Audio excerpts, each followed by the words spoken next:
Hello guys, and welcome back to another NTF toy review. I'm your host 9to500 obviously, and today I have a new figure for you guys. Today I will be reviewing as you can see here in the box on the left, the Figma prog number 40, it's right here, 46. I'm kind of reading it from the bottom, my bad. Hibiki Tachibana from the series, I keep forgetting his name. Senki Zen Shao Symphogear. See, there's her name. Oh yeah, this is gonna be this week's review. This month's review. As you can see, it comes with the figure, and it also has the box. And as tradition, we will start looking at the box first. So let me just move Hibiki out of the way.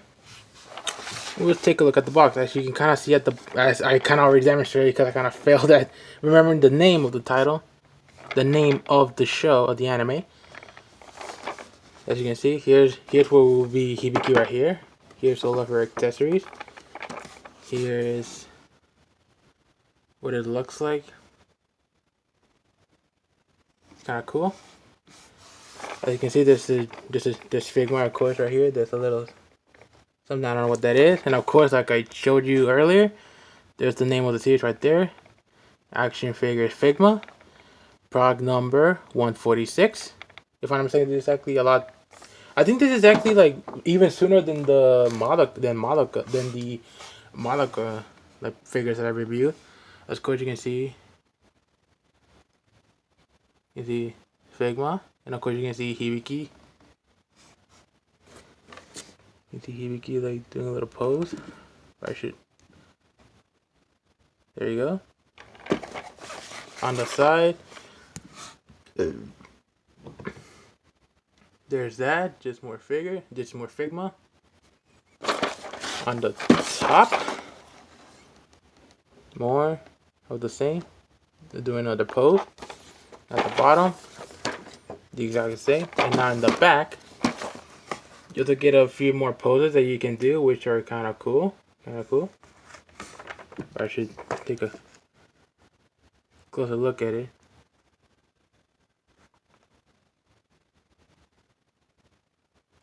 There's her two alternate phases. The symbol, the title, the few products, and that's basically about it. Also, and in terms of give me a second. Damn it! I get cooker. All right, give me a second. I'm trying to fix this. I don't think I can. Probably something I probably should have been doing from the very beginning is probably show you just how fucking tall these figures are. This box is. Oops, it fell down. I don't know if you can see it, but it's around 9 inches, as you can see. On top of the bar, it's about 9 inches.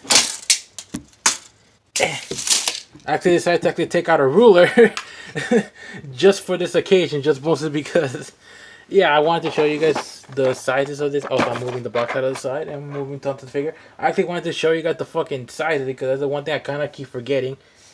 I remember that from the first review. I remembered I wanted to do that, but until I actually remember to actually get a freaking ruler. So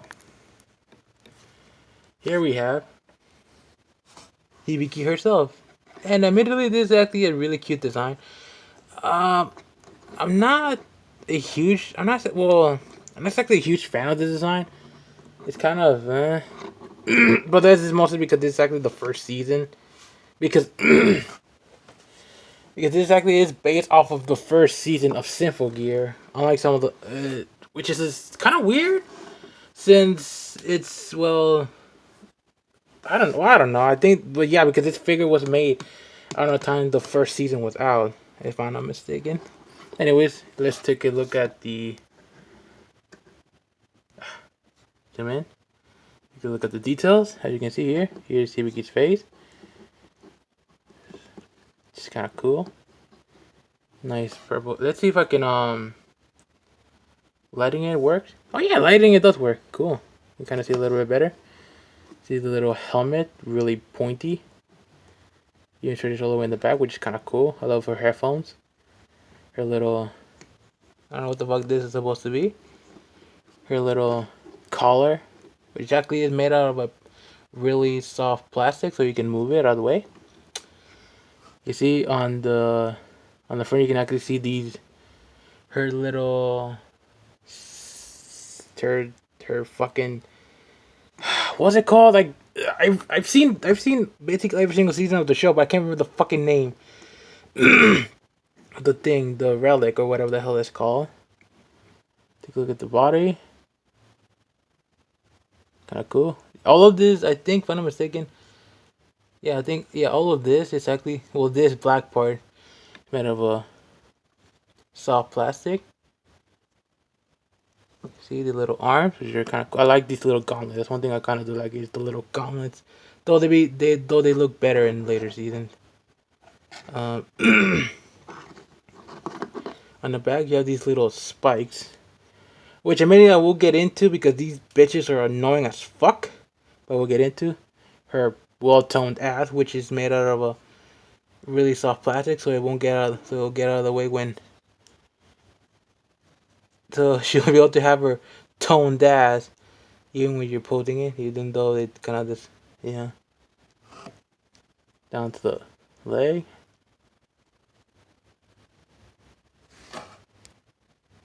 I don't know if you guys even saw any of that. Nice detail on the boots, and I like the little discoloration right here. If I'm not mistaken, I kind of do like that. On the back, yeah, like I said, and that's basically about it. nice sculpting. I'm alright with the design, but admittedly, like, whatever. Fuck. Well, I guess since we are technically done with looking at the figure, I guess we can take a look at her accessories. And she actually comes with one of the accessories that I actually took off. I don't know why. It comes with this stand. It's your traditional Figma stand. Gotta put it down because I can't see. Your traditional Figma stand. And of course that plugs in, as I'm pretty sure you probably saw, on the hole in the back. Like so. Is she crooked? I think she is crooked.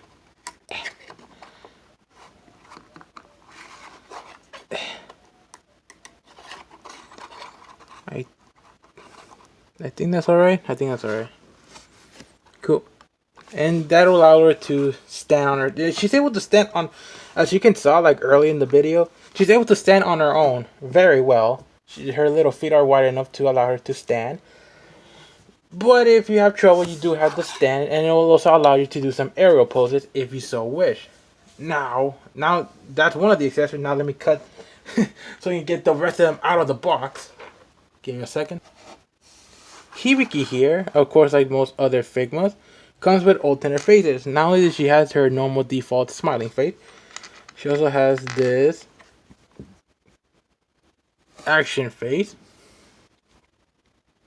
Of course, her yelling. I like to call the action or screaming faces. She also comes with this face. I think this is supposed to be like a praying face. I don't really remember seeing Hibiki like this. I don't at least I don't remember the first season. And then of course she also comes with this little like berserker face. Like in the show, of course she goes like freaking berserk. And in order to change the faces, it's actually kind of I will have to put it in focus. It's actually kind of odd. Well, it's a bit more complicated than it should be, because what you're supposed to do first is go in the back and remove her little headphones. There's little pegs on the side of the hair. This little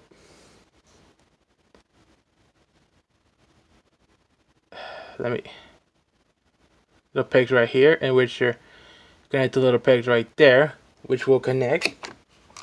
And then you're able to remove her hair alongside the rest of the helmet, alongside the rest of the headset. face, and then you can replace it back. Shut up, dog. Put the helmet back. And then you have to make sure you remember which side of the headphones are. Just remember that the black side is always pointing up. Let's see if I can. I don't know if you'll be able to see. I don't think you'll be able to see it. Yeah, I don't think you guys saw it. But you get the picture. Just connect the little pegs to the holes and you should be fine. Oops. God damn it. I'm trying my damnedest here. And there we go. Yeah, it's a little bit too much work to change the faces, but it's alright. Not only does she comes with not just she comes with 3 alternate faces, she also comes with, let's see, which else should I go with? These little parts, which are actually alternate gauntlets. Let me just put Hibiki back. She comes with 2 alternate gauntlets here. Her little Gungnir parts. Which are actually supposed to be, apparently, even in the show, which I actually didn't understand how the hell that even works. She's able to actually, like, pull back. Like, that's what's supposed to be like. She's able to pull back this little part. Which creates, like, a little energy ball. Which creates some sort of... It essentially enhances her punches. Makes it even stronger.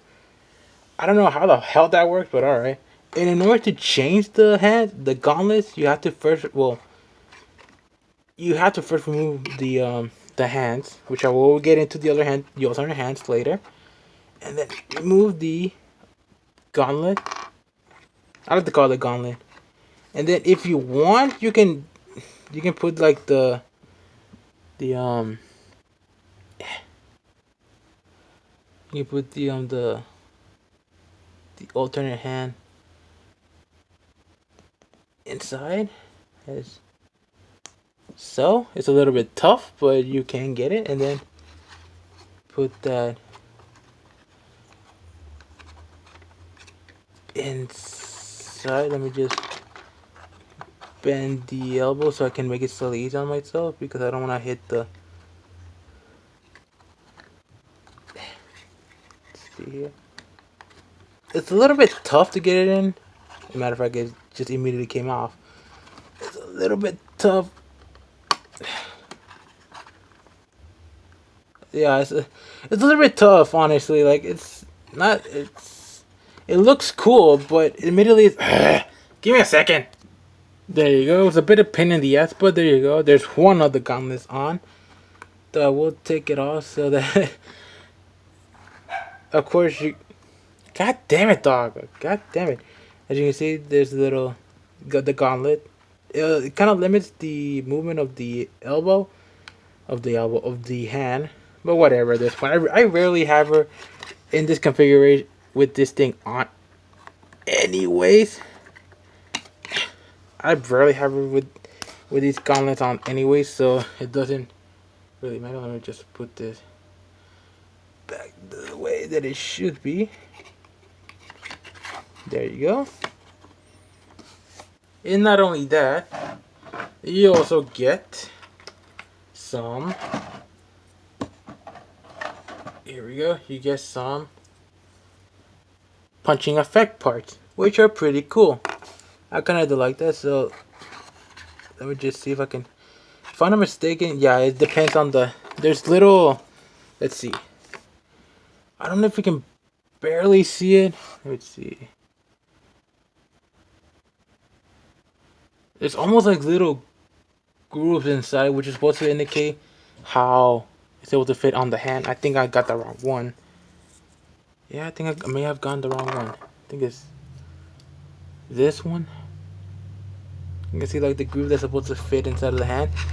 And you just gotta make sure that you put it in. No, it was right. Okay, so yeah, it was right. Just make sure it goes in. So It's there you go.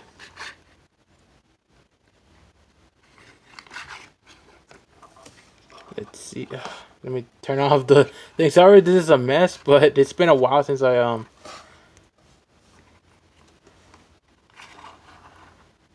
And there you go. There's one effect part.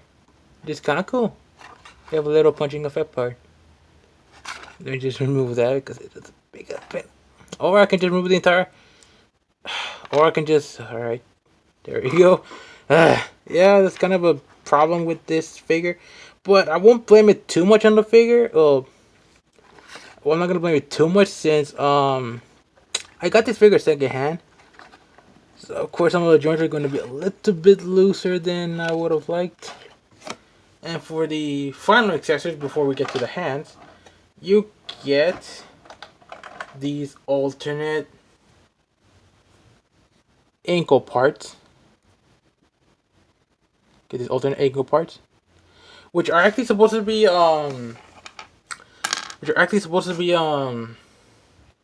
alternate kind of shoes, which have these little nubs on the bottom just so you can see that it's connected. It's supposed to alternate the feet. I will cut this out because it is the biggest pain in the ass. So I'll be right back. There we go. I kind of changed it. This one's a little bit loose, but at this point, whatever. It was a pain in the ass to get in anyway. So yeah, like I like the fact that they do have these shoes because it's supposed to be like a small little reference to I think episode 6, which is a nice little like callback because apparently, whoops, I blocked one of the shoes. Because apparently before these shoes were actually the shoes that they were originated with this like gear with the transformation. However, which is honestly like my favorite and funniest part of the series, at least for me, was that the heels because Hibiki was apparently like in the middle of a fight and tripped over her heels.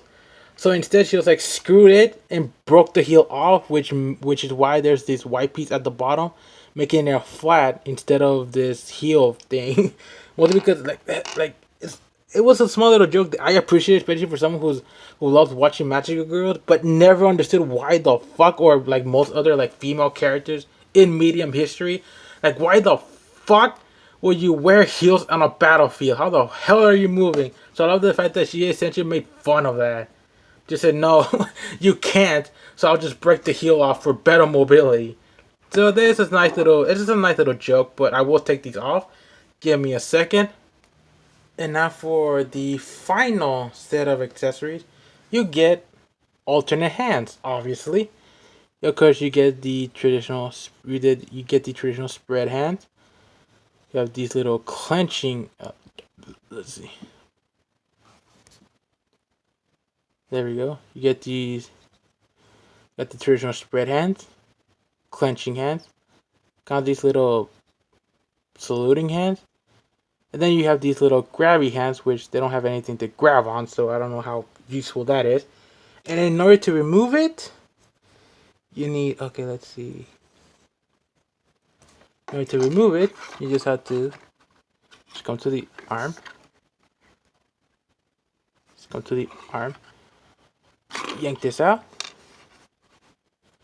And then and just slide it in. And there you go. That's kind of cool. And that's basically it for all the accessories. Now we get the... Alright, now we get to, I guess, basically the finale. Hopefully I'm 19 minutes in and I'm just getting into the final part of the review, which is the posability of this figure. Now then, for starters, we'll just talk about there's the little like hinge joint here at the head with which can look down this far. It can look down pretty far, but it can only look up this far. A little bit of wiggle. You move side to side. Oops, and and one of the headphones fell. God damn it. Alright. You can do a rotation at the arms. It can also move out. There's also a little ball joint right there, which can leave for a little bit of um back and forward. There's also a swivel here because of the ball joint. There's also a bend at the knee. Oops. A bend at the knee. A bend at the elbow. My bad. The little gauntlet can't technically rotate. Not sure why you do that. And the little hands are on a hinge joint. And they can also kind of rotate, but it's limited due to the glove. And there's even more limited they're even more limited here with these because of the top part. They're super limited because of it. There's a ball joint at the chest. So probably should put it more in focus. God damn it, this one's about to fall. There's a ball joint at the chest. Can move back that far, or back forward that far, or back that far. There is a ball joint at the legs, which allows it to kick that far forward. To kick that far forward. Let me just remove it from the stand. And the leg can't rotate back that far. And it can also do a pretty good spread. Look at that. Look at that spread. There's also a little bit of a rotation here. Thigh swivel that's a little bit tight. A bend at the elbow. Okay, you're gonna go pretty far. A little bit of a swivel. Up and down at the ankle. And a very good pivot. And that's actually that's pretty good for opposability. Also, one thing like I previously stated early in the video about these spikes, they're supposed to be able to rotate. However, I decided not to show that for the sake of reason that I actually put super glue on these things because I can't tell whether or not this is a problem with the fact that this is a used figure or it's a common problem with all Hibiki figures. I can't tell. So, and because of it, you can kind of see it, but there's really small like joints. Even then, the only thing you can do is just move them up or like sideways a little bit. They're just on a little. You can just rotate them, and that's basically about it. There's no ball joint or anything like that. You can just rotate them. These can go up and down. These can go side to side. That's the only real. That's the only real point of articulation that I'm not going to be showing because of that. Because I super glued them because they kept falling off, and also on the handle of these things, yeah, these are like back here on the head. Like that's actually one thing that's kind of makes it hard to handle this figure. Look at that. Look at all of these sharp little points. Like everything in the back is very fucking sharp. And also on the subject of loose joints, the hands for some dumb reason are super loose, and they're the same for all of them. All of these hands are actually loose as well. And I'm pretty sure I'm going to I'm pretty sure that the fault of it is not really the figure, more so the fact that it is a used copy, like I said before. So I'm not gonna fault the figure too much because again, I'm not actually sure how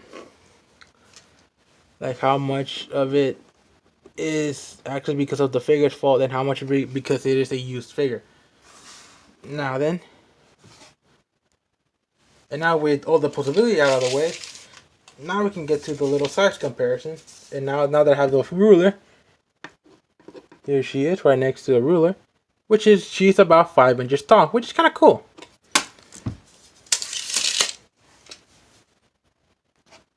And now for a bit of the size comparisons with my other figures. Here she is right next to Figma Mommy. Here she is, right next to Goku in his Super Saiyan Blue Super Saiyan form. Here she is. I must move mommy out of the way. Here she is right next to Sayaka Miki. Well, not really. Well, now that I think about it, I should move Goku. Or I should move her over this side. Right here. Here's right next to Sayaka Miki. And here she is right next to my previous review, the Kirby Nendoroid. Overall, this figure is actually pretty good. I would say, like, if you can get it at a cheap enough price, it'll probably be worth it. Well, assuming if you're a really huge Symagear fan like I am. I bought it at $100 on eBay, used. Like so many of the fucking figures are like 150 brand new. So it's like, yeah, like it's a good figure, but admittedly, unless you're a huge fan of Symagear, I wouldn't really recommend buying it. Other than that, I say that's basically it that I want to say about this figure. So next time, I don't know what I'll review. I guess I'll review the companion for Hibiki here. Next time I'll be reviewing the Figma Tsubasa from the same series. So I hope you guys enjoy, and I'll see you guys then. Peace.